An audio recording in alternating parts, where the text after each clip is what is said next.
My name is Jim Ludema, and I am the founder and director of the Center for Values-Driven Leadership at the Daniel L. Goodwin College of Business, Benedictine University. Benedictine University is a comprehensive university in the Catholic Benedictine tradition, and we have a range of programs at the undergrad, graduate, and doctoral level in the sciences, in liberal arts, in health administration, and nursing, and in business.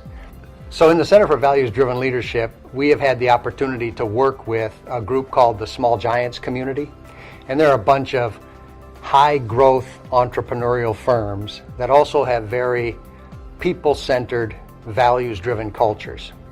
And we partnered with them along with the Center for Positive Organizations at the University of Michigan, a guy by the name of Kim Cameron there, who is a professor there. And we studied companies that are very high culture and very high performance in terms of their long-term profitability. And what we discovered is that they really focus on three key things.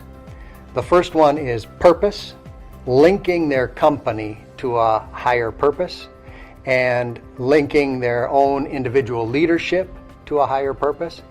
The second dimension is integrity, building integrity into the organization from top to bottom, and then excellence, delivering the best products and services on the market. So often we see when a leader faces a challenge, the first thing they ask is, what's wrong, what's the problem, and who's to blame? And that's exactly the wrong set of questions to ask.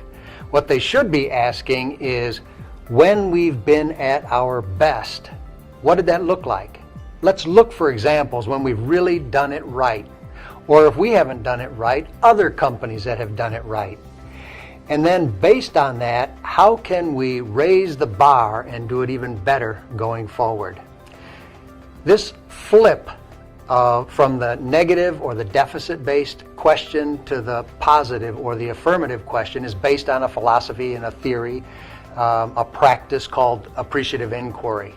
And the basic assumption there is that we learn fastest and we learn best, and we build the greatest amount of connectivity and engagement and community when we ask about strengths and capacities that people and organizations have, and then build on those. Global leadership is a fascinating area of study, and we're only beginning to understand it. It's a field that's really in its infancy. And when I'm talking about global leaders, I'm talking about people who lead teams in multiple countries and cultures around the world.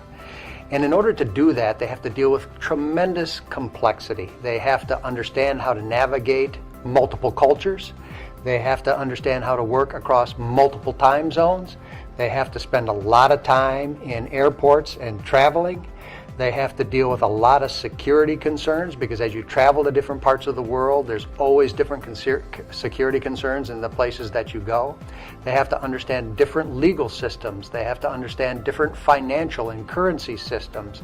And all of these things they have to take into account as they're trying to lead these teams, these divisions, these organizations globally. And trying to understand those dynamics, how they differ from domestic leadership, how these unique challenges of global leadership need to be addressed by global leaders, is a fascinating field of study.